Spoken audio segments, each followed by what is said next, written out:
అనగనగా ఒక ఊరు. ఆ ఊళ్ళో ఒక మేక. ఆ మేకకు 4 పిల్లలు. 4వ దాని పేరు మేమే. దానికి తొందర ఎక్కువ, మాట వినదు. ఒకరోజు మేమేకి ఢిల్లీ రాజును చూడాలని బుద్ధి పుట్టింది. లేడికి లేచిందే పరుగు కదా. అమ్మకు చెప్పింది, రాజును చూడ్డానికి ఢిల్లీ వెళ్తున్నానని. నువ్వు చిన్నదానివి, అంత దూరం వెళ్ళలేవు అంది అమ్మ మేక. కాని మేమే వింటేనా, బయలుదేరింది. ఢిల్లీ వెళ్దాం, రాజును చూద్దాం అని పాడుకుంటూ పరిగెత్తసాగింది. దూరం వెళ్ళలేవు, ఢిల్లీకి వెళ్దాం, రాజుని చూద్దాం. మధ్యలో ఒక ఏరు వచ్చింది. దానికి అడ్డంగా ఒక కొమ్మ పడుంది. మేకపిల్ల మేకపిల్ల, ఎక్కడికెళ్తున్నావు? ఢిల్లీకెళ్తున్నా, రాజును చూస్తా అంది. సరే వెళ్ళు, కాని ముందు ఈ కొమ్మ నాకు బరువుగా ఉంది, ఆకులన్నీ తినేసేయవా అంది ఏరు. అమ్మో, నాకు తీరికలేదు, ఢిల్లీకి పోవాలి, రాజును చూడాలి అని పరిగెత్తింది మేమే. తోవలో ఒక మంట కనిపించింది మేమేకి. అది ఆరిపోతూ ఉంది. మంట కూడా ఏరులాగే ఎక్కడికి పోతున్నావని అడిగింది మేమేని. అదే జవాబు చెప్పింది మేమే. నేను ఆరిపోతున్నాను, కొంచెం 4 పుల్లలు ఎగదోయమ్మా అని అడిగింది మంట. అమ్మో, ఢిల్లీకి వెళ్ళాలి, రాజును చూడాలి, నాకు తీరికలేదు ఫో అని కసురుకొన్నది మేమే. మేమే మళ్లీ పరిగెత్తింది. ఒక చెట్టు ఎదురైంది. దాని చుట్టూ ఒక ముళ్ళ కంచె. చెట్టు మీదుగా వచ్చే గాలికి కంచె అడ్డం. గాలి అడిగింది మేమేని, మేకపిల్ల మేకపిల్ల, ఎక్కడికలా పరిగెత్తుతున్నావు? అందరూ అడిగేవాళ్లేనమ్మా, నాకేమీ పనిలేదా, మీకు జవాబులు చెప్పడమేనా నా పని అంది మేమే. సరేలే, కొంచెం ఈ కంచె జరపవు, నాకు ముళ్ళు గుచ్చుకుంటున్నాయి అంది గాలి. అందరూ అడుగుతారు, నాకు పని లేదా, నీకు సమాధానం చెప్పడమే నా పనా? నేను ఢిల్లీ వెళ్తున్నా, రాజును చూడాలి, తీరికే లేదు. ఫో ఫో అని చీదిరించుకుంటూ పరిగెత్తిపోయింది. అలా అలా మేమే ఢిల్లీలో అడుగుపెట్టింది. అంతా జనం. రాజెవరు, ఎక్కడుంటాడు, ఎలా తెలుసుకోవాలి, ఎటు వెళ్ళాలి, అంతా గందరగోళం.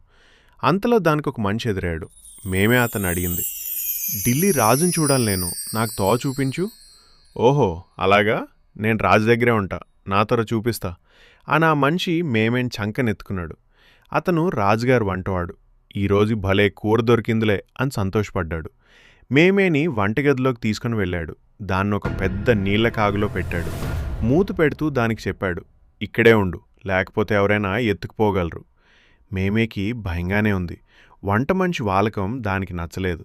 భలే భలే మేకపిల్లండి, ఇవాళ ఇదే కురండి అని పాడుకుంటూ వెళ్ళాడు. మేమే అంతా విన్నది, కాని ఏం చేయగలదు. ఇంతలో మరొకడొచ్చాడు. ఆ నీళ్ల కాగును అన్నం వండే కాగనుకున్నాడు.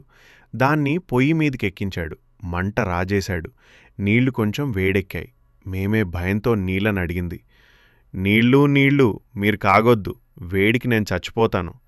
నీళ్ళు అన్నాయి గదా, కొంచెం ఆకులు తినేసి అడ్డం తొలగించమన్నాను కదా, నా మాట విన్నావా, నాకు సాయం చేశావా, నేనిప్పుడు నీకెందుకు సాయం చేయాలి?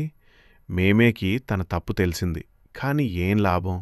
నీళ్లకు మేమేపై జాలివేసింది. నేను వేడెక్కకుండా ఉండాలంటే నిప్పు మండకూడదు, నువ్వు నిప్పు నడుగు అంది. మేమేకి నిప్పుతో తన ప్రవర్తన గుర్తుకొచ్చింది. ఏడుపొచ్చింది. నిప్పుతో, నిప్పు నిప్పు, నువ్వు మండవద్దు, నేను చచ్చిపోతాను అంది. నిప్పు అంది కదా, 4 పుల్లలు ఎగదోయమంటే విన్నావా, నీ మాట నేనెందుకు వినాలి, నీకెందుకు సాయం చేయాలి? అయినా నిప్పుకు మేమేపై జాలివేసింది. నేను మండకూడదంటే గాలి వీచకూడదు, నువ్వు గాలిని అడుగు అంది. మేమే ఏడుపు ఆపుకోలేకపోయింది. ఏడుస్తూనే గాలితో అంది, గాలి గాలి, నువ్వు గట్టిగా వీచకు, మంట పెద్దదైతే నేను చచ్చిపోతాను. గాలికి జాలి వేసింది. చూసా మరి, నీవెవ్వరికీ సాయం చేయలేదు, మరి మీకెవరు సాయం చేస్తారు? నేను మంటను పక్కకు తోసేస్తాలే. వంట మనిషి నీళ్లు వేడి చూడ్డానికి మూత తీస్తాడు, గబుక్కున దూకేసి పాడిపో అంది. గాలి చెప్పినట్లే వంట మనిషి వచ్చాడు. మూత తీశాడో లేదో మేమే ఒక్క దూకి అదృశ్యమైపోయింది. ఢిల్లీ వద్దు, రాజు వద్దు అమ్మా, మాటే వింటా ఉండదు, నాకే తంట అని పాడుకుంటూ ఎలాగో ఇల్లు చేరుకుంది. అమ్మకు జరిగిందంతా చెప్పింది. అందరికీ సాయం చేస్తానంది.